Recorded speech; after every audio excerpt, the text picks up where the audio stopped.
a Otto Morales, mi compañero tan entrañable, él muerto y yo vivo. Esa es la lucha, esa es la vida, ese es el precio que hay que pagar por la liberación de Otto Morales. Yo conocí primero la fama, el nombre, su militancia, que la persona real.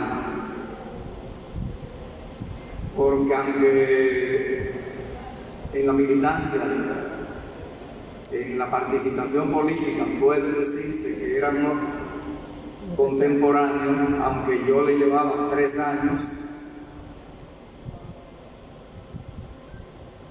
él empezó su actividad revolucionaria en los movimientos estudiantiles y juveniles en Santiago, y yo en un lejano campo de Nagua.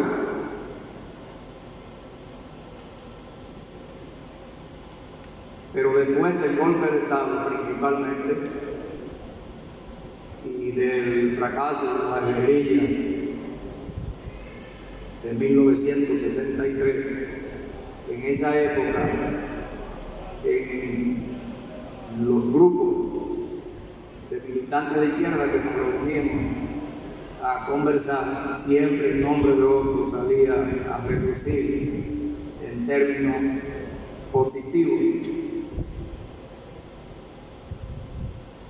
Especialmente se decía que era muy duro en la polémica y que mientras Maximiliano Gómez convencía y acumulaba puntos, Otto Morales remataba y noqueaba. Hasta que un día, pasada la guerra, después de haber oído muchas veces el nombre de Otto firmando declaraciones de la Comisión Política del Comité Central del Movimiento Popular Dominicano, un día iba yo por la calle Hostos junto a Mauri Germán. Habíamos salido de la casa de doña Manuela, que está ahí, la mamá de Amauri, en la Salomé Ureña. Y cuando íbamos llegando a la calle, a la avenida Mella por la Hostos, veo que Amauri se detiene a hablar con un muchacho blanco, robusto, callado, con unos ojos expresivos y una sonrisa fácil.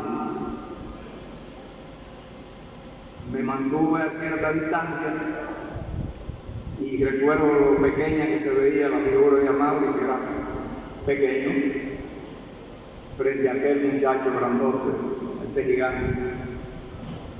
Cuando se terminó esa conversación breve, casual, entonces el mismo Amauri, sin que yo se lo preguntara, por supuesto, mientras seguíamos caminando a pie, me dijo: ese es Otto Morales. Considero ese como uno de los días más afortunados de mi vida, porque fíjense que no se me olvidó más. Y porque poco después, cuando ya el movimiento revolucionario 14 de julio, en el cual yo me había iniciado en la lucha revolucionaria, se había desintegrado, entonces yo pasé a militar en el Movimiento Popular Dominicano, al contacto con Fafa Tavera, con Miguel Ángel Muñiz y algunos más, pero muy pocos, que fueron con los que yo tuve ese contacto inicial. Por medio de ellos también conocí a Otto. No sabía que Otto había seguido con tanta atención y con tanto interés esas conversaciones que no tuvieron que ser muy largas, porque el movimiento popular dominicano me atraía por su combatividad, por la negación y el valor de sus hombres, que como yo digo en uno de mis libros, luchaban inspirados con valor, parecían hombres y mujeres alimentados como Rómulo y Remo, con leche de fiera. Bueno, entonces ya en el MPD me tocó una comunicación, un contacto, una vivencia incluso, porque hubo un pequeño periodo en que teníamos las dos familias en la misma casa, en la de Otto y Miriam, ahí en la Francisco Cerón. Y me sorprendían gratamente las cosas, los atributos que yo veía en este joven dirigente, como con esa dulzura, con ese amor que le brotaba flor de piel, con esa mirada fija, a veces angelical, se hacía respetar y sus mandatos se obedecían sin cuestionamiento, de hombres, algunos de ellos con una tendencia a la autonomía e incluso a la violencia, con una voluntad de acción que a veces se tornaba irrefrenable. Sin embargo, el mandato de Otto se lo obedecía, sin ostentación, sin apego al mando, sin reclamar que él era el jefe, ni mucho menos. Todas esas cualidades se multiplicaron en él después del apresamiento del Moreno. El MPD estaba envuelto en una lucha desesperada, titánica, heroica, por formar una coalición de fuerzas opositoras para derrocar la dictadura de Balaguer. Una dictadura militar, pero dirigida por un civil, con un aparato de fuerza entrenado por los norteamericanos sobre la estructura trujillista que ese aparato de fuerza, que soportaba ese aparato de fuerza. Y Otto encabezó esa lucha después de morir Moreno, atento a los cuadros del partido que en él encontraban no solo orientación política, sino también calor humano y orientación a veces para problemas familiares, personales y hasta emocionales. Y él atendía a todo eso y al mismo tiempo se hizo respetar y ganó la suficiente autoridad del liderazgo de los partidos opositores que en ese tiempo estaban encabezados por políticos de mucha nombradía, de mucha resonancia y de mucha capacidad también. Y Otto era una autoridad, principalmente con Peña Gómez, con quien tuvo una relación de hermano. Y esa joven promesa, esa espiga que iba en proceso de maduración, porque era un niño, seguía en su desarrollo, pero el enemigo también lo tenía bajo observación. Fue así que después del secuestro del coronel Crowley lo incluyeron en la lista de los acusados y comenzó una persecución a muerte como no se había visto hasta ese momento, con dos agravantes.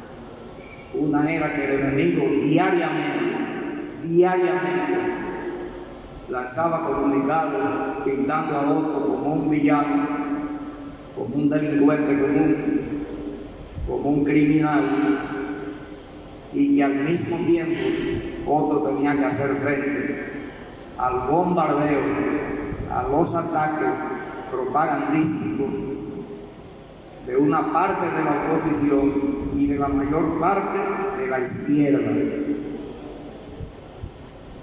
Cuando esto ocurría, yo estaba en Puerto Plata. Yo había sido destacado en esa zona por la dirección del MPD.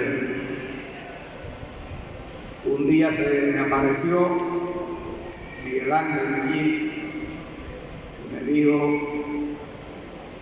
a Otto, si no lo sacamos de la capital, lo van a matar.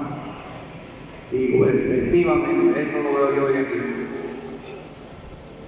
Entonces decidimos que yo viajara a la capital,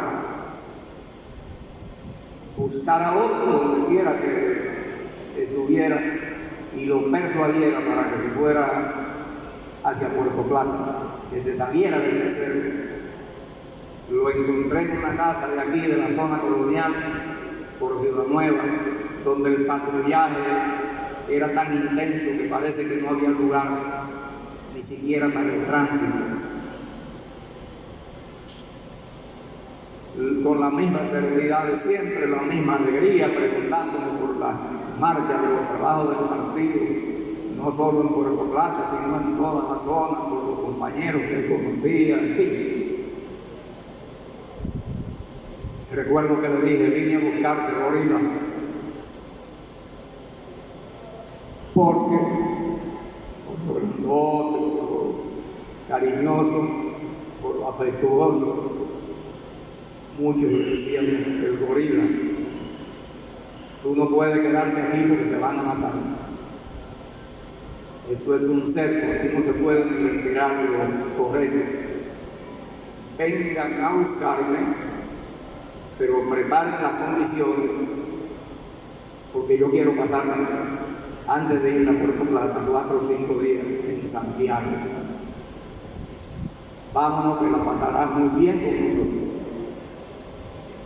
Allá está el flaco, que era Miguel Ángel Muñiz. Allá está Fasaco, que era, como él le decía, a Negro Peña, un compañero que venía de la clase obrera industrial, de la fábrica de sacos y cordelería. Él le decía Fasaco. Digo, ¿por qué le dice Fasaco? Dice, para que no se le olvide que viene de la clase obrera. Correcto, quedamos en eso. Miguel Ángel se fue a Santiago a hablar con el compañero responsable de la organización allí, pero la persecución seguía con tanta intensidad que él dijo: no, yo me voy, porque no estaban las condiciones creadas. Los días iban corriendo y el cerco sigue estrechando. Y cuando Miguel Ángel se le ponía a salir para acá, sucedió lo que hoy conmemoramos y lo que todos lamentamos. Ese relato del compañero Jimmy Durán, que es muy demostrativo de la hazaña con la que se le persiguió, después de ser asesinado, después de ser localizado en esa casa y de salir a campo abierto del brazo de una señora, que es esa que está ahí, doña Zunil.